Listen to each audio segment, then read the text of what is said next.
El Señor les bendiga, iglesia. Qué gozo el poder alabar juntos al Señor. Vamos a empezar a meditar en las últimas 7 palabras que son muy conocidas, que año con año escuchamos, pero que confiamos en que cada palabra puede tocar nuestra vida y nuestro corazón. Y me gustaría que pudiéramos tener unos momentos para poder ir antes, recordar a Jesús cuando se encuentra Él clavado, cuando el Señor se encuentra clavado en la cruz, y podamos reflexionar confiando en que tal vez sus palabras sean la respuesta que muchos buscamos tan ansiosamente. La escena lo describe así en el Evangelio.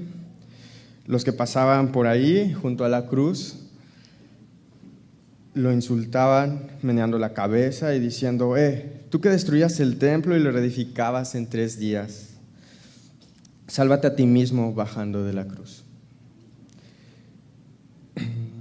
Y lo mismo hacían los jefes de los sacerdotes y los maestros de la ley, que se burlaban de él diciendo: a otro salvó y a sí mismo no puede salvarse. El Mesías, el Rey de Israel,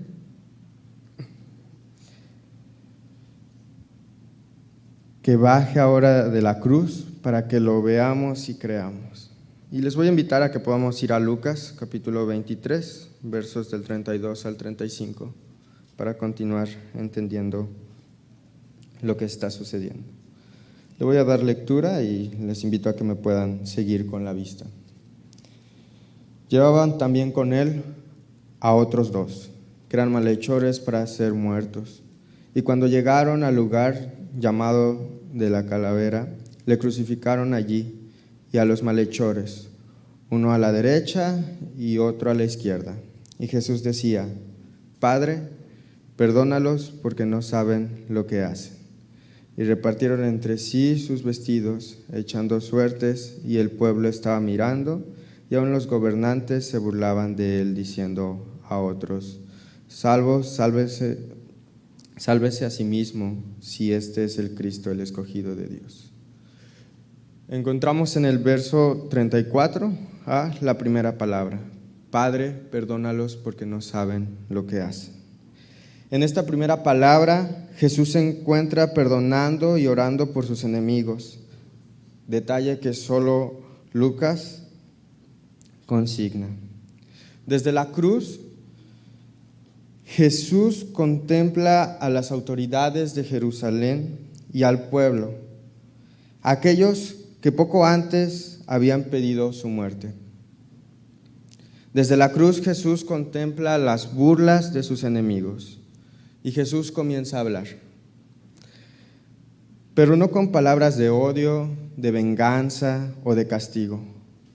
Habla no con los hombres ni con la creación, sino con su Padre. Y su hablar es una oración, pero no en favor propio, sino por otros, por todos los hombres. Padre, perdónalos porque no saben lo que hacen. El que pidió el amor al prójimo, el que nos dijo que debíamos amar incluso a nuestros enemigos desde la cruz, lo primero que hace es orar. Precisamente y de manera más específica por aquellos mismos que le crucifican, que se burlan de él y le desprecian. Probablemente me gustaría ahora traer a nuestra vida diaria lo que puede suceder con nosotros. Y probablemente todos tenemos personas que nos han perjudicado, personas que nos han hecho mal, que tal vez han calumniado contra nosotros, que han hecho cosas en contra de nosotros. Pero cuando somos perdonados por Dios, suponemos que debemos saber perdonar a los demás. El perdón está dentro de ese amor sin límites que se extiende hasta los mismos enemigos. Habéis oído que se dijo: amarás a tu prójimo y odiarás a tu enemigo. Pues yo os digo: amad a vuestros enemigos y rogad por los que les persiguen, para que seáis hijos de vuestro Padre Celestial, que hace salir su sol sobre malos y buenos. El ejemplo lo tenemos en Jesús. Él muere perdonando en esta primera palabra, perdonando a aquellos que se burlaban, a aquellos que atacaron contra Él. Y su respuesta, que probablemente la nuestra sería contraria a la que Jesús hace, no perdonándolos. Y nuestro mayor ejemplo que cada uno buscamos tener es el de ser como Jesús, aun cuando Él se encuentra crucificado. El poder aprender a perdonar a todos. Hermanos y hermanas, el perdón es un proceso lleno de sorpresas que además nos ayuda a sanar el alma y dispone a aprovechar oportunidades para la vida.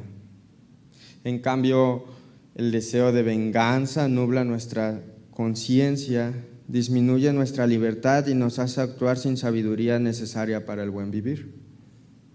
Además de que está muy alejado a lo que Jesús nos ha enseñado. El perdón nos hace descubrir una solución llena de sorpresas, abre caminos insospechados a nuestro crecimiento espiritual. Nos deja desnudos entre nosotros mismos y nos inicia en un proceso de restauración.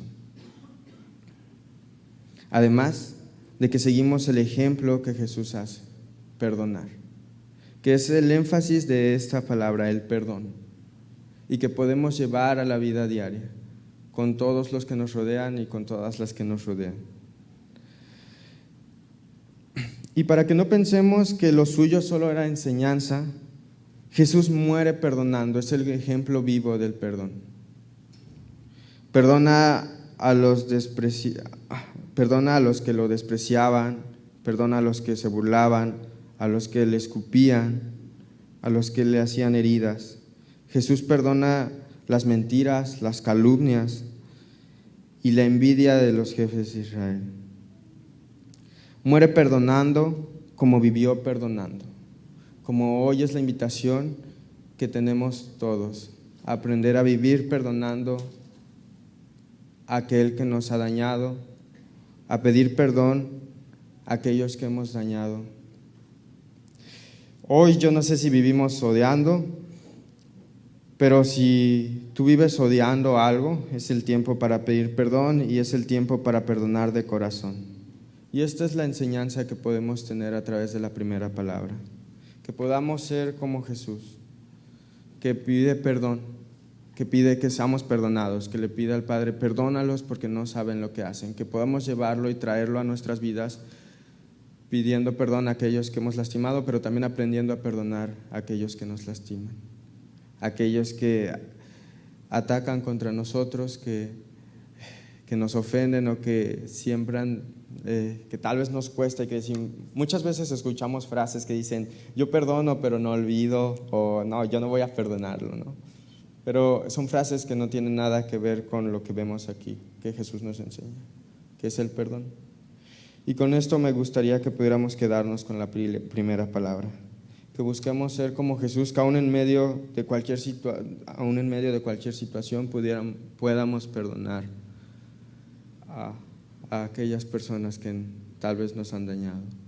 Que así como Jesús, aún a pesar de que lo llevaron hasta la cruz sabiendo que era de una manera injusta, Él pide que sean perdonados. Que nosotros, a pesar de que nos hayan hecho injusticias o que haya situaciones que nos cuesten, que no queramos perdonar, podamos ir con Dios y decirle, Padre, perdónalos. Y que podamos trabajar día con día pidiendo que sea Dios quien nos ayude a aprender a perdonar en ese caminar, en ese proceso de perdón. Y esta sería la primera enseñanza o la enseñanza que pudiera compartirles a través de la primera palabra, y dejo al que corresponda para la siguiente palabra.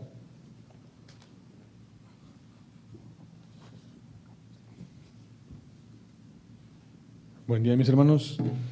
A mí me tocó compartir con ustedes la segunda palabra, que es, dice Jesús, te aseguro que hoy estarás conmigo en el paraíso.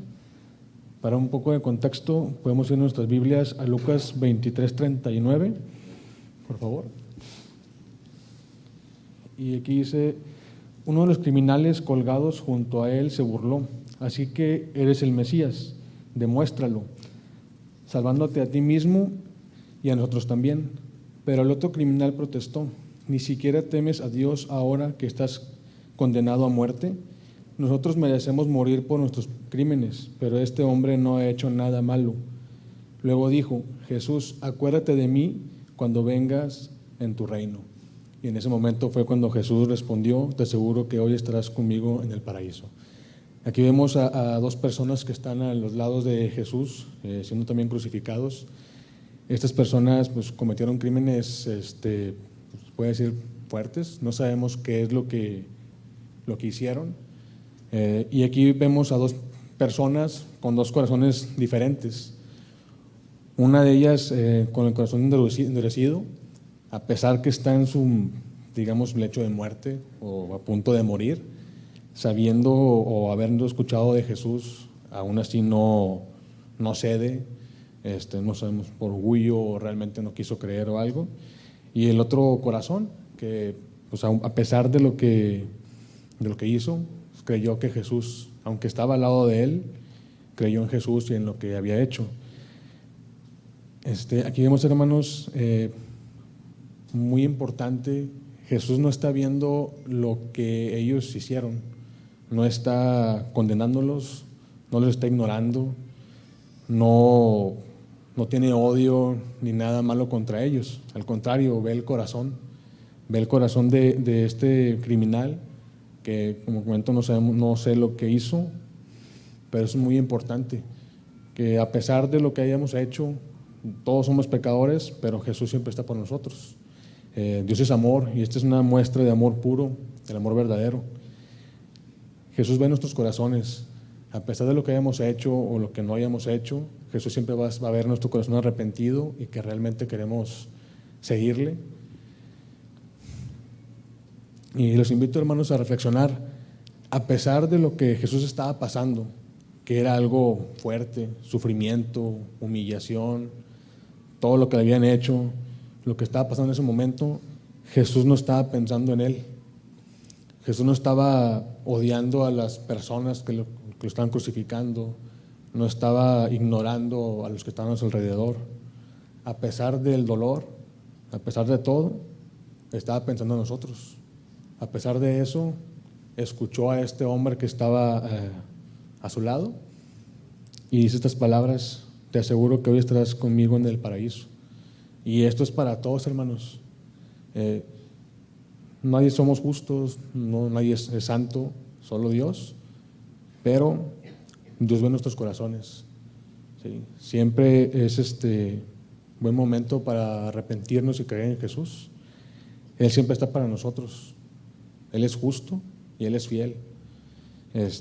Mientras nosotros, esto depende de nosotros, no de Jesús. Jesús deja las puertas abiertas, Jesús tiene los brazos extendidos, pero si no nos acercamos a Él, si no lo buscamos, no va a pasar nada. Depende de nosotros, hermanos. Estiramos la mano, Dios nos alcanza, pero tenemos que hacerlo y hacerlo con fe.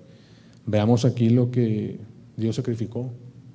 No solamente fue una muerte, fue sufrimiento, la tortura, la humillación de estar ahí en medio de dos criminales, como si él hubiera hecho algo muy malo, siendo exhibido como de los peores, cuando pues, realmente no fue así.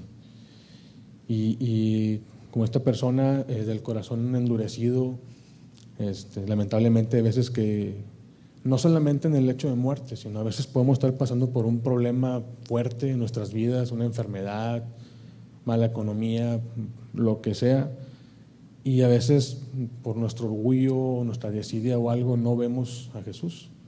Cuando lo hemos escuchado sabemos que está ahí y queremos hacerlo por nuestras fuerzas, pero aquí nos invita Dios, hermanos, a acercarnos, a buscarle y pues tengamos fe con Él. Los dejo con esta reflexión, hermanos. A pesar de todo, Él vio por nosotros. Los dejo con la tercera palabra. Gracias. Dios bendiga, hermanos. Vamos a abrir nuestras Biblias en Juan, capítulo 19, del versículo 25 al 27. Vamos a encontrar aquí la tercera palabra.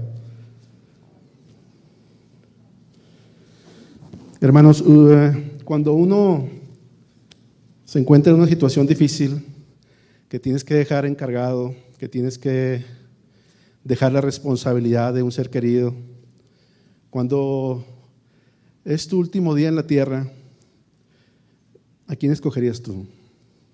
Si tienes que dejar encargado a un hijo, a una mamá, a un papá, a algún ser amado, ¿a quién escogerías tú? Tendría que ser una persona que piense como tú, que ame como tú, que se parezca a ti, que haya estado contigo, que te conozca, que haya estado en las buenas y en las malas contigo. Creo que esa sería la mejor persona, ¿no? Bueno, en este pasaje vamos a ver una escena. Vamos a leer este versículo, Juan 19, del 25 al 27. Dice así: estaba junto a la cruz de Jesús su madre, la hermana de su madre, María, mujer de Cleofas, y María Magdalena. Cuando vio Jesús a su madre y al discípulo a quien él amaba, que estaba presente, dijo a su madre: mujer, he ahí tu hijo. Después dijo al discípulo: he ahí tu madre. Desde aquella hora el discípulo le recibió en su casa. Juan es llamado el discípulo amado. Juan es llamado el discípulo amado porque siempre estaba con Jesús. Se sentaba a la cena, cuando iban a comer a su lado, se recostaba en su pecho y le gustaba escuchar las palabras de Jesús. Era un amigo de Jesús, él amaba mucho a Jesús. En este pasaje de la crucifixión vemos a Jesús estando en la cruz, ya deshidratado, con mucho dolor por los golpes, por los azotes, por el daño que le hicieron. Pero él aún ahí en su carnalidad, porque Jesús fue 100% hombre y 100% Dios, pero en su carne estaba doliéndose. Muchas veces nosotros con una muela, con un piquete de avispa, con algo, estamos sufriendo, queremos ir rápido al doctor y que nos curen. Bueno, Jesús, el dolor de Jesús de ese momento es inexplicable. Es un rostro desfigurado, está perdiendo mucha sangre, está deshidratado, se está asfixiando por la posición de la cruz, sus pulmones están oprimidos, no puede respirar. Pero él ahí aún dice, se preocupa, tiene una preocupación. Tiene algo que arreglar, que dejar arreglado, que es su mamá. A pesar de que Jesús sabe que él tiene que cumplir la misión, tiene una gran preocupación por su mamá, porque el dolor que está sufriendo su mamá es tremendo. Es algo antinatural. Regularmente los papás, los hijos son los que tiernan a los padres, pero ahora la madre de Jesús está viendo que él está sufriendo y que está a punto de morir. Es algo que es antinatural. Natural es que los papás, que los hijos entierran a los padres, pero en este caso la mamá sabe que pronto se acerca la muerte de Jesús y que va a tener que despedirse, a pesar de que ya sabe el propósito de Jesús en la tierra. Jesús nos muestra que ante tal situación que él está viviendo, su preocupación es honrar a su madre, honrar a aquella que le dio todo su amor, aquella que le hizo, que lo protegió, aquella que lo vio crecer, que le enseñó todo lo que sabía terrenalmente, las buenas cosas, lo que era bueno, lo que era malo, le enseñó muchas cosas a Jesús. Y Jesús la amaba y ella también amaba a Jesús. En esta escena, hermanos, vemos ahí que solamente hay cuatro o cinco personas que están ahí, pero está Juan, está su mamá y está Jesús. No hay más discípulos, solamente está Juan, el discípulo amado. Los demás discípulos ya no están, ¿Por qué? Porque ya se había dado la orden de perseguir a los discípulos. Pedro ya le había negado, muchos ya se habían escondido, pero ahí estaba uno que había tomado el reto, uno que sabía que corría peligro, era una zona peligrosa para él. El estar Juan ahí implicaba que iba a dar su vida también. Si él lo arrestaban, él estaba dispuesto a dar su vida por él. Dice Jesús que no es digno de mí el que no esté dispuesto a dar su vida también por él, o a dejar a padre o a madre, o a dejar el trabajo, o a dejar las cosas, ¿verdad? Y ahí estaba un discípulo verdaderamente, ahí estaba Juan el amado, que no solamente estaba con él en las buenas, sino también estaba con él en las malas, en estas situaciones. Ahí se demuestra quién es el amigo, quién es el amado. Y Jesús, por eso, tiene la confianza de dejar en Juan a su mamá. Le está dejando encargado que él la va a sostener, que él la va a alimentar, que él la va a ver como si fuera su madre. Dios creó un pueblo, ¿verdad?, entre nosotros. No éramos pueblo, pero nos hizo uno. Así que Dios sabe que ahora cada uno de nosotros tenemos también ese compromiso de ver por los huérfanos, de ver por las viudas, de ver por los ancianos, de ver por la gente necesitada. Aquí no estaban sus hermanos tampoco, los hermanos de sangre, ni el papá de Jesús. Probablemente José ya habría muerto, ya había pasado mucho tiempo, la Biblia no lo dice, pero probablemente ya no está vivo. Pero los hermanos de Jesús no estaban ahí, la familia debería estar ahí, porque era un momento familiar, un momento terrible, pero iba a morir alguien. Regularmente en los lugares donde hay una persona que fallece, está la familia.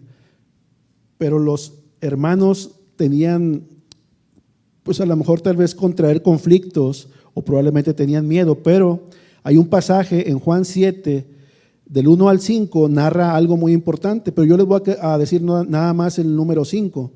Dice, porque ni aún sus hermanos creían en él. Este pasaje lo pueden encontrar en Juan 7, del 1 al 5. Ahí los hermanos le están diciendo que vaya para que muestre lo que él hace, todo lo que él hace para que otros vean, pero Jesús les dice, aún no es mi tiempo, vayan ustedes. Pero los hermanos lo decían en son de broma, en son de ironía, tal vez querían también ellos que lo arrestaran porque ya lo estaban buscando a Jesús. Ahí no estaban los hermanos de Jesús. Tal vez tú has sentido que tus hermanos de sangre te dejan en diferentes situaciones, por ser cristiano tal vez, por ser un seguidor de Cristo. Bueno, Cristo ya sufrió eso también. Dice que el corazón va a hacer que el corazón de los padres se vuelva en contra de los hijos, y los hijos contra los padres, y que por causa de la palabra pues será rechazado, ¿verdad? Pero también dice que en un tiempo hará volver el corazón de los padres a los hijos y los hijos a los padres. En ese tiempo es cuando cada uno de nosotros podamos encontrar en Cristo la razón de nuestra existencia y darle toda la honra y la gloria a Él. Bueno, aquí no estaban los hijos, no estaba la familia, Él estaba solo, solamente estaba su mamá y el discípulo amado Juan. ¿Qué cualidades tendría Juan que encontró Jesús en él? Pues una de las cualidades era que estaba cerca de él, que le tenía confianza, pues él es el que se acostaba en su pecho. A él Jesús le reveló quién sería el que lo entregaría, a Juan, al discípulo amado. Le reveló que sería Judas, el que se lo reveló a él, le tuvo confianza. ¿Qué tanta era la confianza que él le preguntó, ¿quién será, Señor? Y le dijo, el que moje el pan, sí, ese va a ser. Y le reveló el secreto, ¿verdad? Ese nivel que quiere el Señor para ti, para mí, que Él pueda confiarte, que Él pueda decirte, este es mi Hijo amado, como el Padre dijo Él, en cual tengo complacencia. Jesús estaba tan preocupado por el futuro de su mamá, pero la mamá de Jesús ya sabía lo que Él había de padecer. Desde que María encontró gracia delante de Dios y que el ángel se le apareció y le dijo que iban a ser un hijo de su vientre, ella encontró gracia delante de Dios. Pero en uno de los pasajes, cuando llevaron el niño a presentarlo al templo, había un hombre ahí que se llamaba Simeón, que era lleno del Espíritu Santo, y le había pedido al Señor que antes de llamarlo a su presencia pudiera ver a esa promesa. Y dice en Lucas 2, del 34 al 35, si gustan ustedes leerlo conmigo.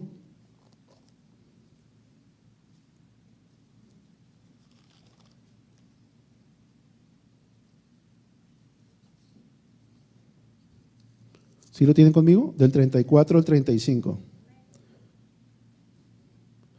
Dice, y los bendijo Simeón y dijo a su madre María, he aquí, este está puesto para caída y para levantamiento de muchos en Israel y para señal que será contradicha, y una espada traspasará su misma alma, para que sean revelados los pensamientos de muchos corazones.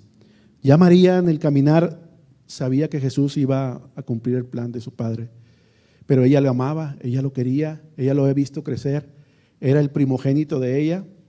De hecho, iban al templo porque era el primogénito que había salido de su vientre y era la costumbre llevar una ofrenda al primogénito que se le llamaba santo, era el primogénito de la familia.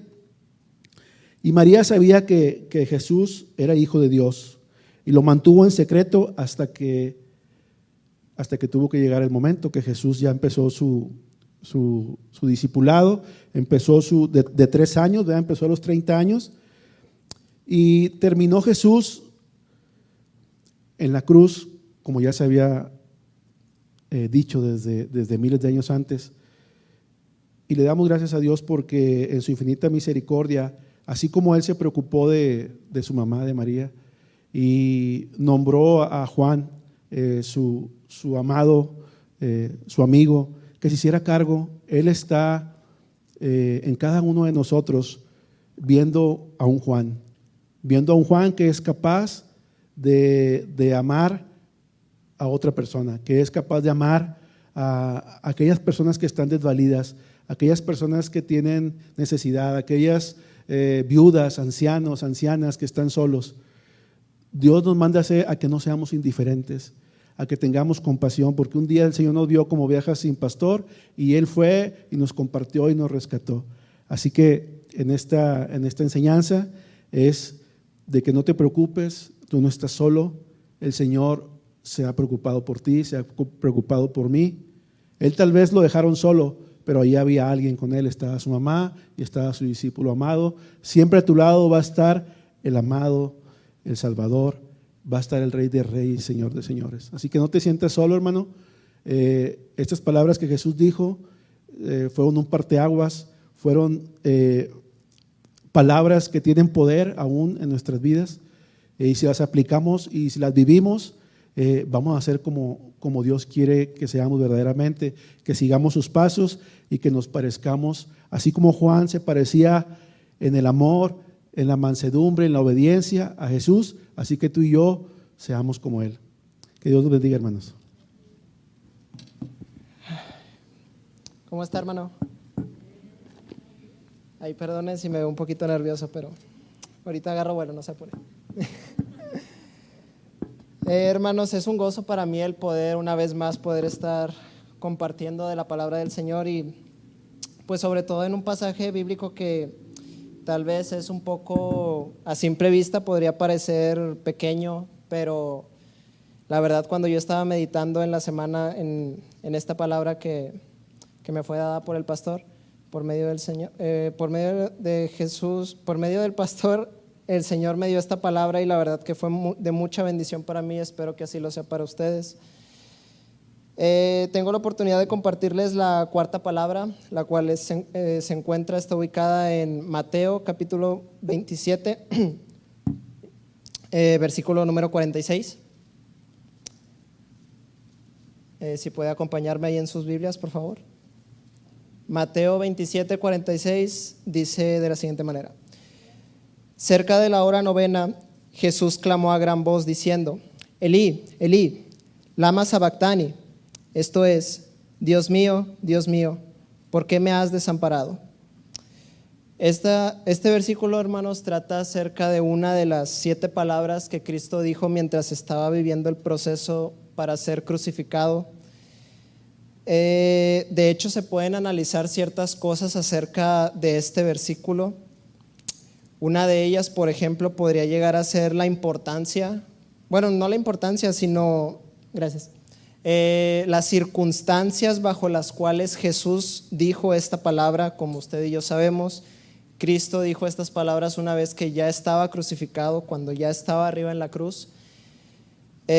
Otra de las cosas que también puede hablar el Señor a nosotros es qué es lo que quiso decir Cristo con estas palabras. Cuando Jesús dice, Dios mío, ¿por qué me has desamparado? Tal vez puede despertar la incógnita en nosotros al leer este pasaje de, ¿será cierto que Dios en ese preciso momento dejó a Jesús? O si usted ya quiere hacer la pregunta algo más personal, podría hacérsela a usted mismo como, ¿será que el Señor nos deja en algún momento de nuestra vida cuando estamos pasando por algún momento de dificultad, de problema, de tristeza? ¿Será que el Señor en realidad se aparta de nosotros? Además de este versículo, hermanos, yo quisiera compartirles otro en Romanos capítulo 3, versículo 23, así de forma rápida, que dice, por cuanto todos pecaron y están destituidos de la gloria de Dios. Esto nos quiere decir, hermanos, básicamente que la causa o el producto de que usted y yo pequemos, básicamente es que nosotros mismos estamos provocando que nos apartemos de la presencia del Señor. Porque en muchas ocasiones uno piensa que el Señor es quien se aparta de nosotros cuando estamos totalmente equivocados, porque al nosotros pecar, al nosotros estar haciendo lo malo delante de Dios, lo único que estamos haciendo es apartarnos de su presencia. Y usted se podrá preguntar, pues, ¿por qué me está diciendo esto el hermano? Bueno, porque aquí es donde en realidad entra el propósito por el cual Jesús vino aquí a la tierra. Jesús no solamente vino a morir por usted y por mí a causa de nuestros pecados, sino que también vino a construir ese puente, esa conexión que ahora nosotros podemos tener el privilegio para entrar a la presencia del Señor. ¿Usted se ha puesto a pensar qué pasaría si ese puente que Cristo construyó al momento de que murió por usted y por mí no existiera? Otra de las cosas que también quisiera comentar partiendo de lo que Jesús dijo, Dios mío, ¿por qué me has desamparado? ¿Usted se imagina la causa o el motivo por el cual Cristo dijo eso o le cuestionó eso al Padre? Jesús dijo esto, hermanos, le dijo esto a Dios, ¿por qué me has desamparado? Porque la magnitud, el tamaño de los pecados del mundo que estaba llevando sobre sí Cristo era tan grande que sintió una ausencia de la presencia del Señor en su vida. Algo muy importante para Jesús, era algo que no le podía faltar a Cristo en su vida, hermanos, era la presencia del Señor con él. Y al momento de que él estaba ya crucificado, llevando sobre sí los pecados del mundo, básicamente él sintió la ausencia de la presencia de Dios en su vida. Ya para terminar, quisiera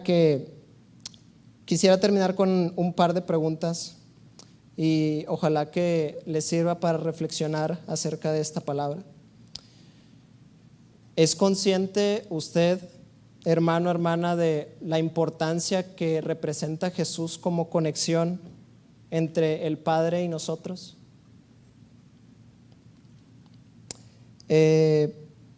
En realidad, ¿valoramos lo suficiente la facilidad que tenemos para entrar a la presencia de Dios por medio de nuestro Señor Jesucristo?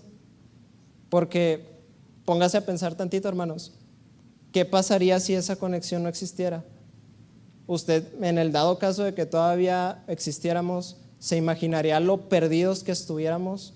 Lo vacíos que en nuestro corazón, el vacío que nuestro corazón tendría. Y pues usted sabe que sin la presencia de Dios nosotros simple y sencillamente no somos nada. Otra de las preguntas que quiero hacerle en esta tarde es, en realidad, usted y yo,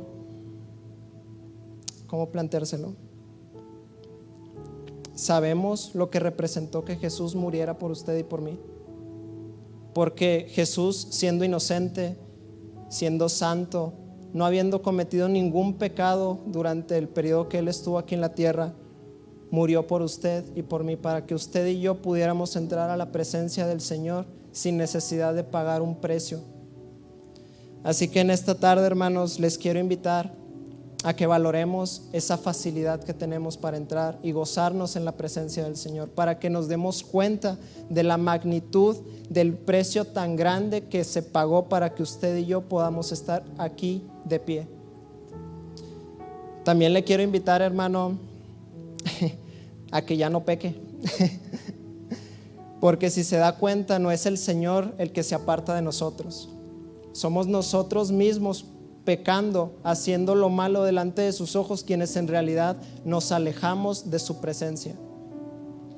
Y depende de usted y de mí, hermanos, qué tan lejos o qué tan cerca queremos llegar a estar de la presencia del Señor.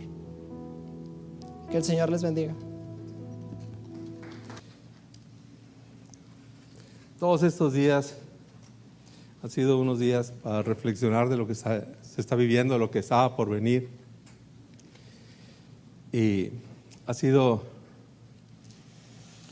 de bastante bendición también para mí haber estado al pendiente de la participación mía. Yo quisiera que abrieran sus Biblias, si son tan amables. La quinta palabra, o si no la quieren abrir, no la abran, digo, como quiera, la voy a leer yo y para que no pierdan mucho tiempo.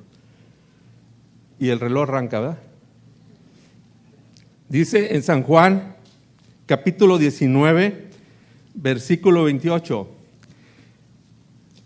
Después de esto, sabiendo Jesús que ya estaba consumado, dijo para que las escrituras se cumplieran.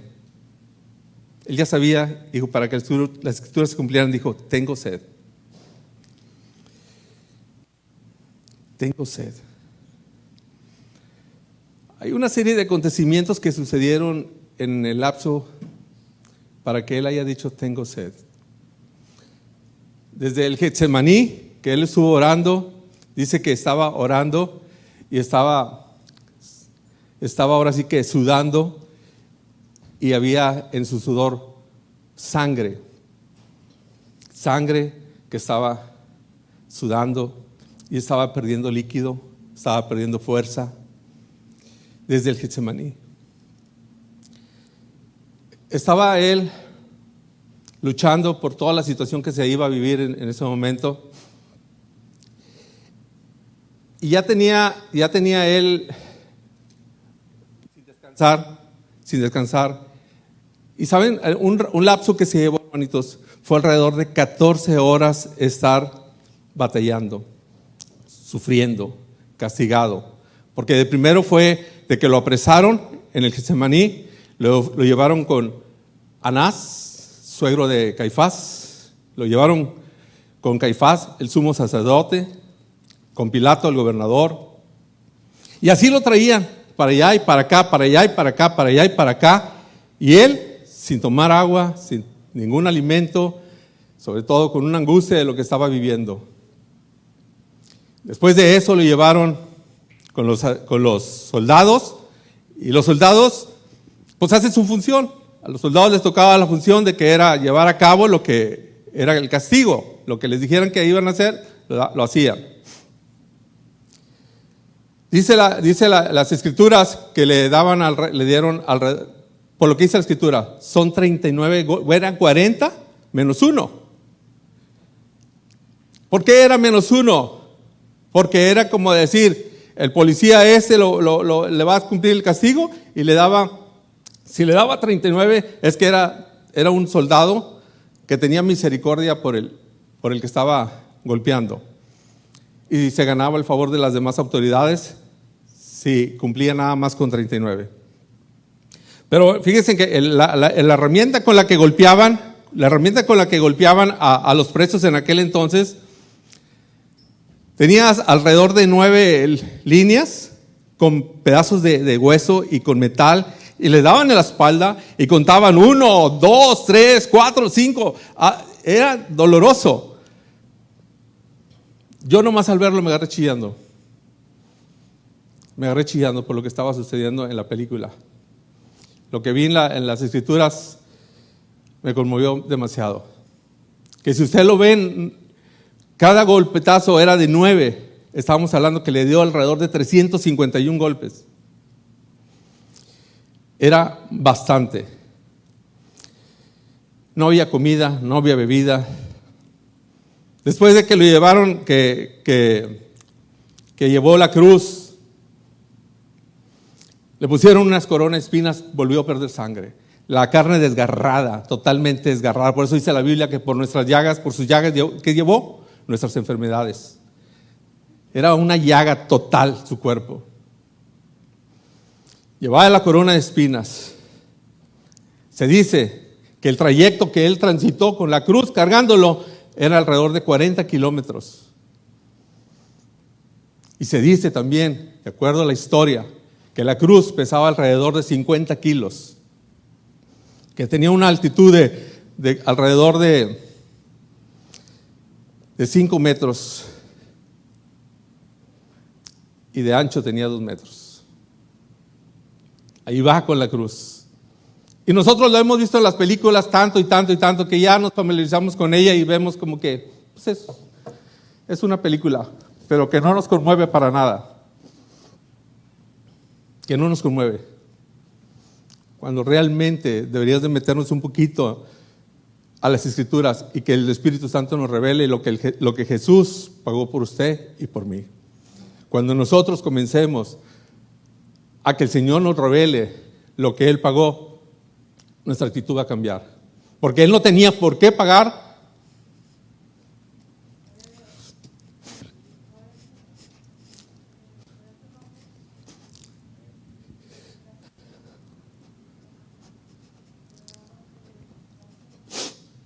Él no tenía que pagar.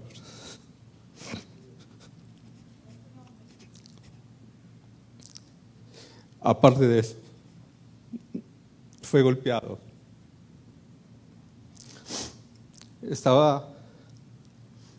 No había bebido nada de agua. Estaba deshidratado. Cuando lo crucifican, le ponen los clavos, pierde sangre. En los pies y en las manos, pierde sangre. Y cuando está crucificado, dice en la Escritura, Salmo 69:2, hacía 1050 años que habían dicho eso, tengo sed. Por comida me dieron hiel y para mi sed vinagre. Estuvo abandonado, dice en el Salmo 22:15, como un tiesto se ha secado mi vigor. Y la lengua de mí se me ha pegado al paladar. Y me has puesto en el polvo de la muerte.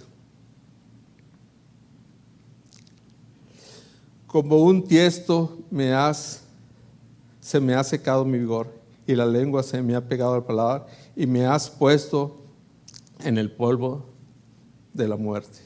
Y me has puesto en el polvo de la muerte. Siendo el Dios 100% y siendo carne 100%, Él sufrió y se sintió solo, se sintió abandonado, se sintió triste. Y hoy en día el mundo está sediento también. El mundo está sediento. Tiene hambre de justicia. Tiene hambre de que haya paz. No nos acostumbremos a ver lo que vemos cada día que sucede allá afuera.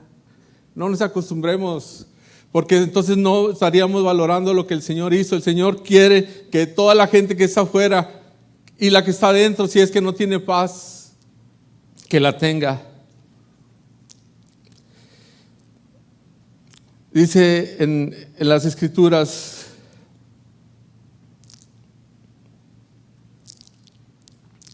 en San Juan 7, 37 y 38, el que cree en mí, como dice la Escritura, de su interior correrán fuentes de agua viva.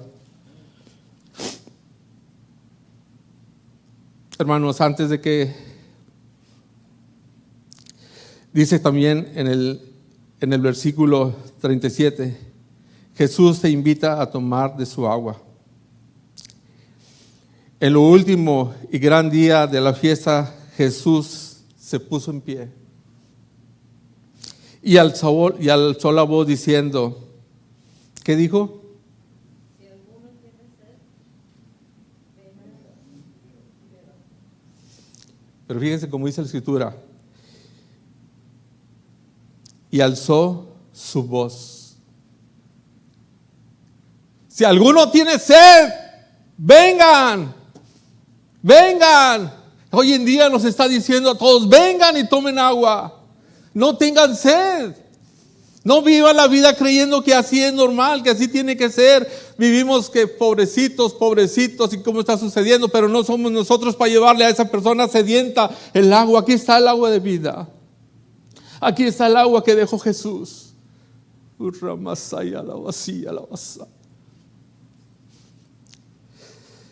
Es necesario.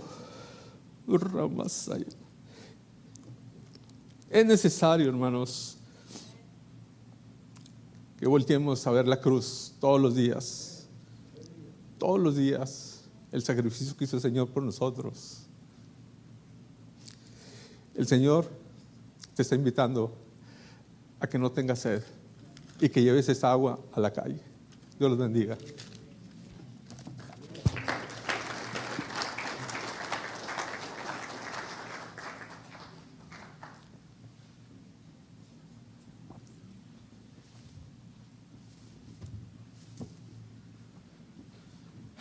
Buenas tardes, hermanos.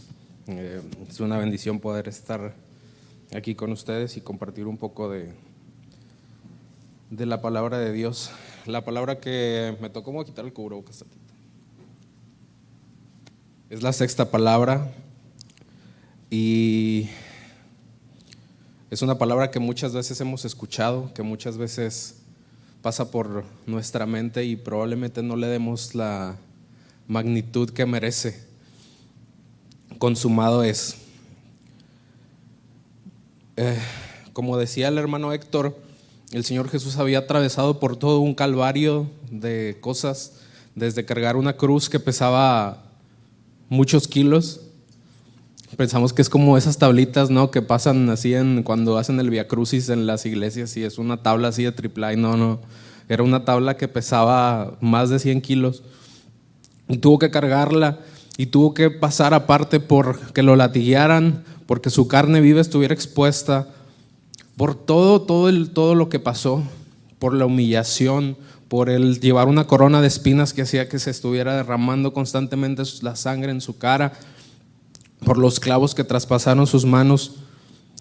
Y a pesar de que pasó por todo esto, cuando está en la cruz y tiene sed y le dan vinagre a que beba, dice la palabra que dijo, consumado es. Y este consumado es que salió de su boca no era realmente, y distaba mucho de ser la palabra y la voz de un moribundo, de una persona que estaba al borde de la muerte, sino que él exclamó con todas sus fuerzas, consumado es, tetelestai. Esas fueron sus palabras, y con esa fuerza él declaró esto y dijo, consumado es. Les voy a invitar a que abran su Biblia en el libro de Juan, en el versículo 19, capítulo 19, versículo 28. Dice, después de esto, Sabiendo Jesús que ya todo estaba consumado, dijo, para que la escritura se cumpliese, tengo sed. Y estaba ahí una vasija llena de vinagre. Entonces ellos empaparon en vinagre una esponja y poniéndola en un hisopo se la acercaron a la boca. Cuando Jesús hubo tomado el vinagre, dijo, consumado es. Y habiendo inclinado la cabeza, entregó el espíritu. Estas palabras que salieron de su boca, consumado es, al griego es una palabra que tal vez probablemente hemos escuchado, que es tetelestai, y que muy probablemente es la frase más importante de victoria que se ha escuchado en la humanidad.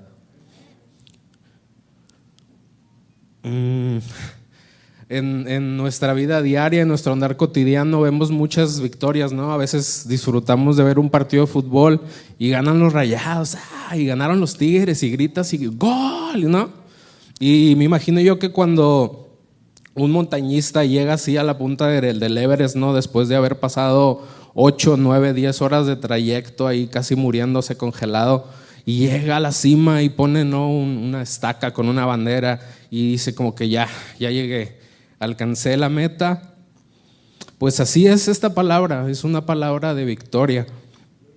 Pero esta palabra conlleva muchos significados. Estaba ahí leyendo un poco y no sé si han escuchado de un predicador muy famoso que se llamaba Charles Spurgeon, y él decía que esta palabra tetelestai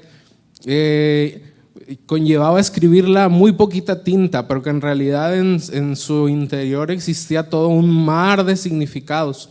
Y vamos a platicar en este momento de unos poquitos significados de esta palabra para que nos ayuden a entender un poco más y a profundizar un poco más en lo que el Señor Jesús quiso declarar en ese momento. Uno de los significados de esta palabra y para lo que se utilizaba, como sabemos, las palabras en griego, o no sé si a alguno le ha tocado estudiar un poquito o leer un poquito, las palabras en griego tienen bastantes significados y son aplicadas en bastantes situaciones. Entonces esta palabra tetelestai, uno de sus usos era cuando un artista terminaba una de sus obras y decía, por fin la última pincelada, ¿no? Como que me imagino así un escultor con un cincel y terminando una obra así maravillosa, esas que vemos en los museos que, bueno, yo no he ido a París, ¿verdad? Pero si alguien ha ido o ve todas esas estatuas que están en el Museo del Louvre, y se sorprende uno y se maravilla, y cuando el artista terminaba de hacer esta obra increíble, decía tetelestai, mi obra de arte está terminada, y la gente la admiraba, ¿no? Y se sorprendían de lo que hacían los artistas. Ese era uno de los usos de esta palabra. Otro de los usos de esta palabra era cuando un siervo que trabajaba para un amo y el amo le encargaba una tarea y le decía, tu trabajo va a ser hacer este trabajo que es bien pesado, tienes que llevar tantos animales para allá, tienes que cargar tantas cosas para allá, y se esforzaba mucho el siervo en poder cumplir la orden de su maestro, de su amo, y terminaba esta obra al final del día y podía acercarse con su amo y decirle, amo, terminé mi trabajo, tetelestai, y eso significaba que su trabajo estaba completado y que se había hecho perfectamente y que no le faltaba absolutamente nada. Y así Jesús completó su tarea. Dice el libro de Juan en el capítulo 4, versículo 34, dice, mi alimento es hacer la voluntad del que me envió y terminar su obra. La obra para la que Jesús fue enviado estuvo completada en ese acto de amor por nosotros en la cruz, en ese acto de sacrificio en el cual Él entregó su vida siendo Él Dios, estando sentado a la diestra del Padre. Él dejó su divinidad y se acercó a nosotros y vivió como nosotros y pasó como nosotros por tentación y por dolor y por enfermedad. Y decidió llevar en sus hombros el peso de nuestro pecado y toda nuestra maldad y todos nuestros errores para que se pudiera cumplir la obra a través de Él, porque Él era el único que podía hacerla. Entonces ese es otro de los significados o usos de esta palabra. Se completó una tarea para la que Él fue enviado. Otra es como cuando un preso Después de cometer un crimen, después de cometer un delito, era apresado y se le daba una condena. Y este preso pasaba 20 años, 30 años, 40 años en cárcel y terminaba de cumplir su condena de trabajos pesados, de estar encarcelado, de poca comida, de probablemente estar en hacinamiento. Terminaba su condena y de pronto se acercaban con él y le dicen: tu condena se terminó, ya la cumpliste y hoy eres libre. Y le decían: tetelestai.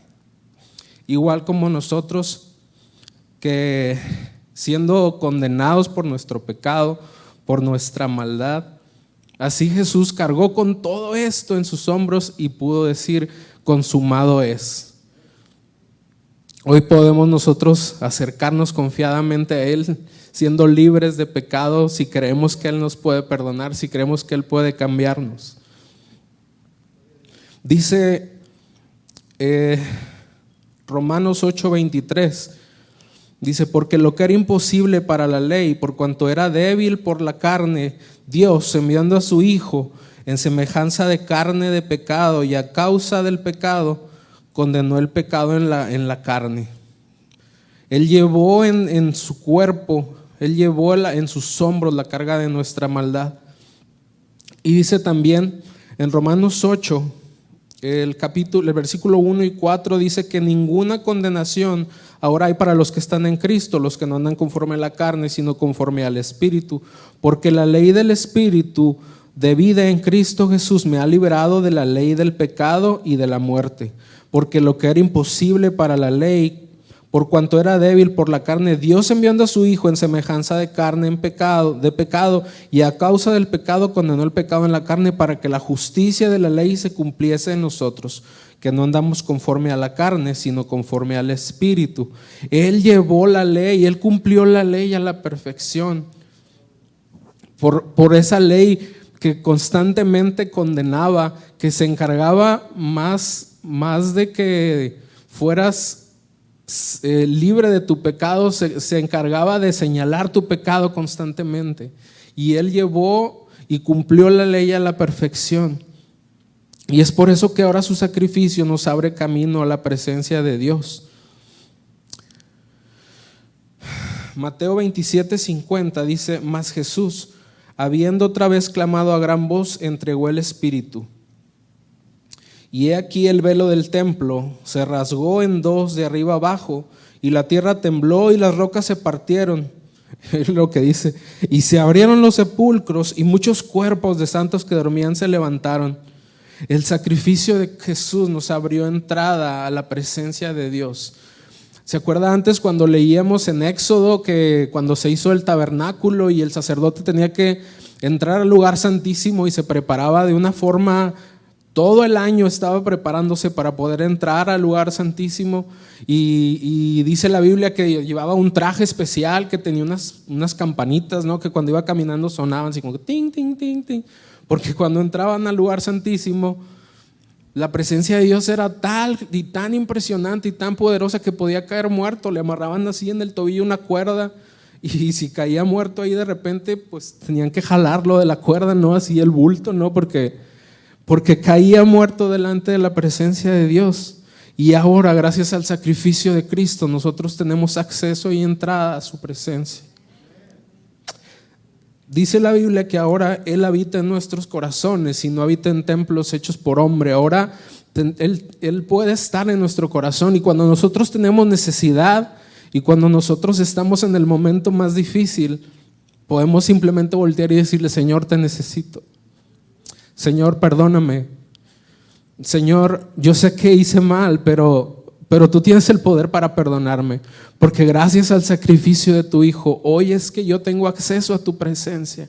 Hoy es que yo tengo libre entrada a ti. Y tú puedes cambiar mi vida y me puedes sanar. En su llaga fueron sanadas nuestras enfermedades. Entonces imagínese el gran obra que se completó esa tarde ahí en la cruz.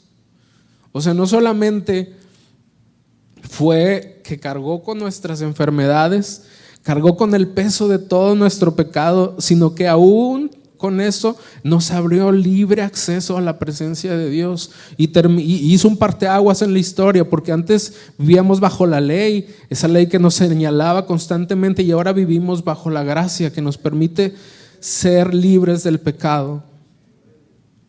Y es que con esta declaración Él llevó en sus hombros la carga de todos los pecados de la humanidad, siendo un cordero sin mancha. Cumplió su propósito y gracias a su sacrificio es que hoy tenemos acceso a su presencia, y más aún de eso tenemos una esperanza de vida eterna, porque Él se fue a preparar lugar para que nosotros pudiéramos morar allá con Él. Yo lo invito a que reflexione en este tiempo en estas palabras, que fuera de que vengamos aquí al culto y escuchemos como hacemos cada año, puede en su casa adentrarse en la palabra de Dios y desmenuzarla de tal forma que pueda encontrar un lugar dentro de su corazón. Le doy muchas gracias a Dios por esta bendición y muchas gracias a ustedes también por este tiempo. Amén. Amén. Buenas tardes, mis hermanos. Sabemos que donde está el Espíritu de Dios hay libertad y lo podemos vivir hoy. Vámonos rápidamente a la última palabra, la última frase que dijo nuestro Señor Jesucristo antes de expirar, y la tenemos en Lucas 23, del 44 al 46. Sabiendo todos los padecimientos que ya comentaron mis hermanos, en cada uno de ellos Jesucristo tuvo el poder de decir, ¿sabes qué? Ya no quiero sufrir, y pararlo ahí y se acaba. No seríamos salvos, obviamente. Él tenía todo el poder, todo el dominio y toda la autoridad de hacer lo que Él quisiese. Sin embargo, Él decidió sufrir, padecer por usted y por mí. Lucas 23, 44 nos comenta: cuando era como la hora sexta, esto quiere decir las 12 de la tarde, hubo tinieblas sobre la tierra hasta la hora novena, hasta las 3 de la tarde. Tinieblas de 12 a 3 como que no es muy común. El sol se oscureció y el velo del templo se rasgó por la mitad. Versículo 46. Entonces Jesús, clamando a gran voz, dijo: Padre, en tus manos encomiendo mi espíritu. Y habiendo dicho esto, expiró. Y aquí hay dos significados. El primero de ellos es que Jesucristo, siendo Dios, siendo el Rey de Reyes y Señor de Señores, se encomendó al Padre, tenía a quien rendir las cuentas a alguien. Pero esto no se queda aquí nada más, Él es Dios. Y el otro significado, que es el que le comenté antes, era que Él dio la vida por sí mismo, sin ninguna obligación, pero Él lo hizo por amor. Vámonos ahora a Juan 10, del 11 al 18, pero vamos a ir leyendo algunos pasajes. Y no solamente Jesús sufrió en todo lo que, cuando fue entregado, cuando fue acusado, cuando fue esparcido con látigos, su carne, sino también durante 6 horas, porque la palabra de Dios dice que a la 3ª hora Él fue crucificado y hasta la 9ª hora expiró. Eso quiere decir que estuvo 6 horas en la cruz, crucificado. Juan 10:11, ¿qué nos dice? Yo soy el buen pastor, y el buen pastor su vida da por las ovejas. Vámonos al versículo 14, un poquito abajo. Yo soy el buen pastor, dice nuestro Señor Jesús, y conozco mis ovejas y las mías me conocen. 15, así como el Padre me conoce y yo conozco al Padre y pongo mi vida por las ovejas. 16, también tengo otras ovejas que no son de este redil, aquellas también debo traer y oirán mi voz y habrá un rebaño y un pastor. Por eso me ama el Padre, porque yo pongo mi vida para volverla a tomar. Jesucristo sabía exactamente que no iba a dar su vida y hasta ahí. Él dio su vida y aquí había dicho que le iba a volver a tomar, y conocemos, que ya lo platicaremos el siguiente domingo, que la volvió a tomar esta vida. Y Juan 10:18, el último, dice: nadie me la quita, a Él nadie lo obligó, sino que yo de mí mismo la pongo, dijo Jesús.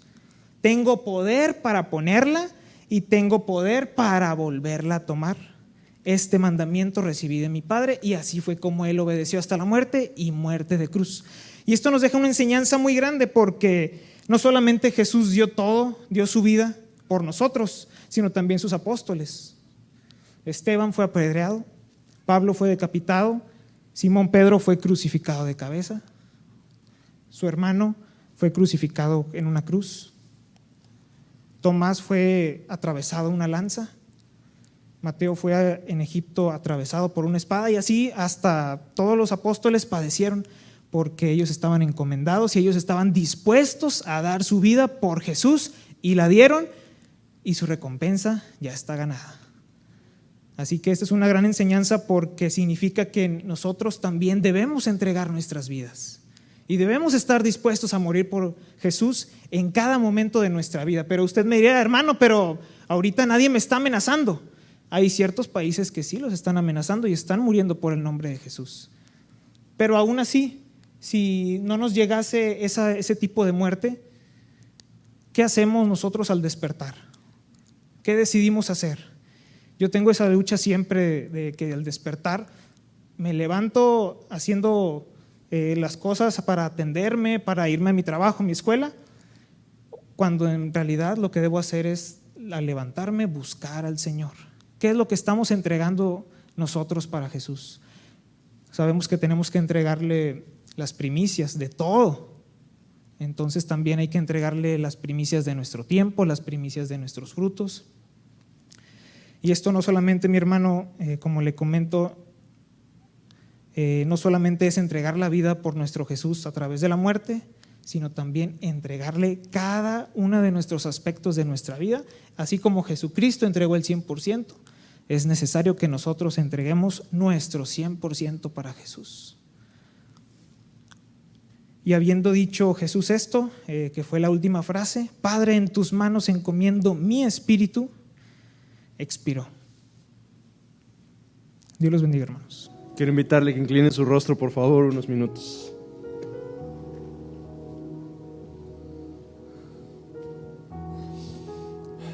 ¿Cómo vivificas nuestro espíritu y nuestro corazón, Señor, cuando estás entre nosotros?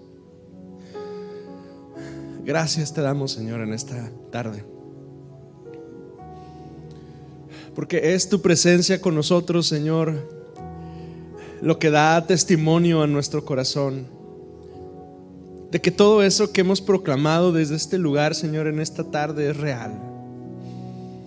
Es, Señor, el trabajo de tu Espíritu Santo dentro de nosotros, eso que nos convence, que nos redarguye,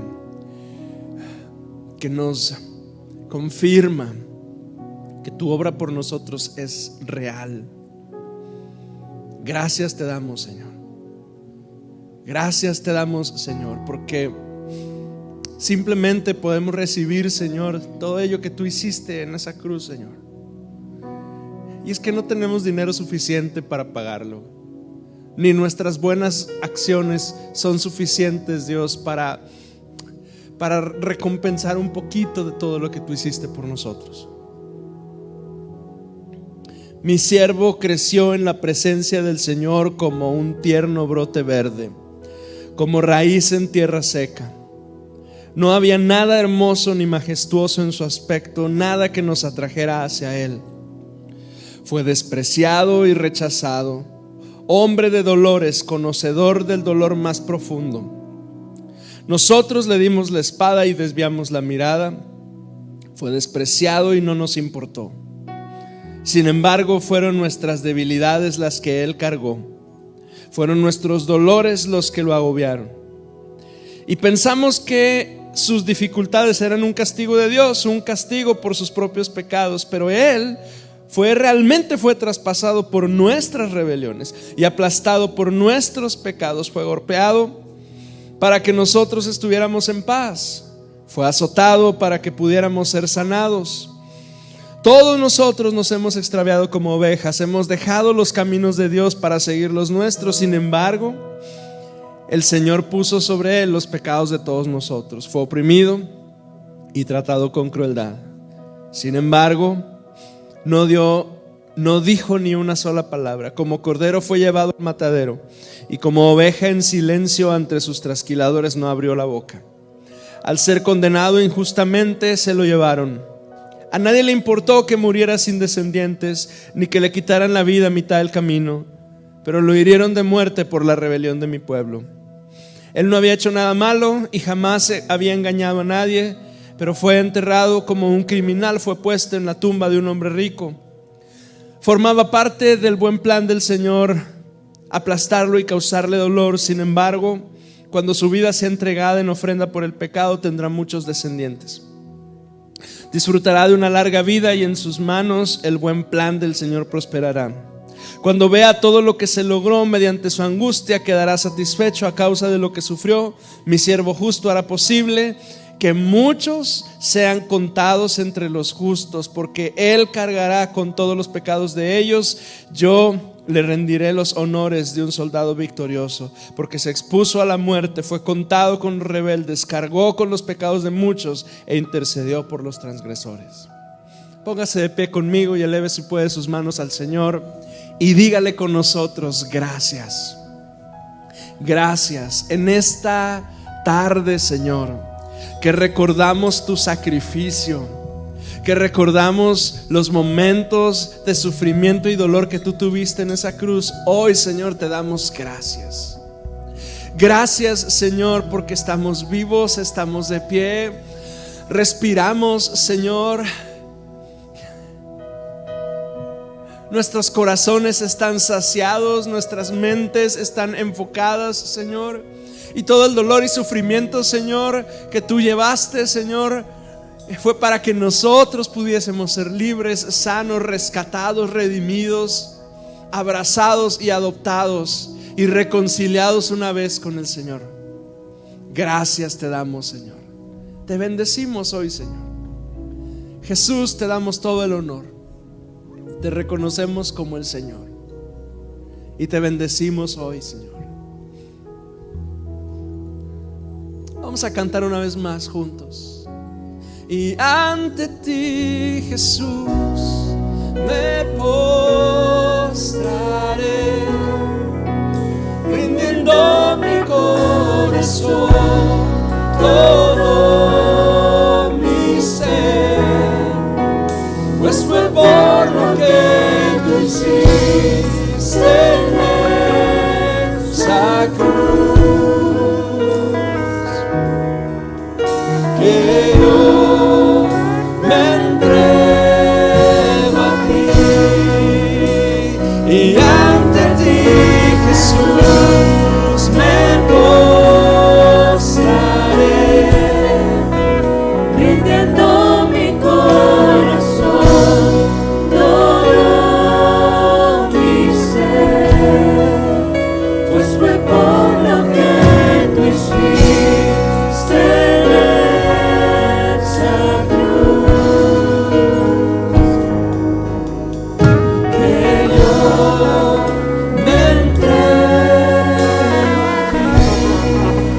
que yo me entrego a ti, Señor, que yo me entrego a ti, que yo me entrego, que yo me entrego a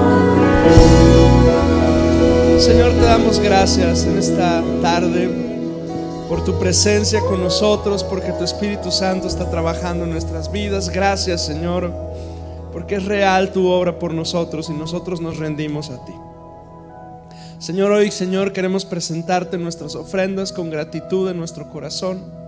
Queremos darte muchas gracias, Señor, porque Dios, de lo recibido de tu mano te entregamos un poco nada más a ti, Señor. Gracias, Dios, por este día, Señor. Gracias, Señor, por tu bondad con nosotros. Gracias, Padre Celestial, porque eres tan bueno, Señor, con nosotros. Gracias, Dios, por este tiempo de comunión contigo por medio de tu Espíritu Santo. También por el tiempo de comunión que vamos a tener, Señor, ahorita al final, y los alimentos que vamos a compartir. Señor, te pedimos, Dios, que te quedes entre nosotros, que sigas trabajando entre tu iglesia, Señor, en el nombre de Jesucristo. Aleluya. Amén.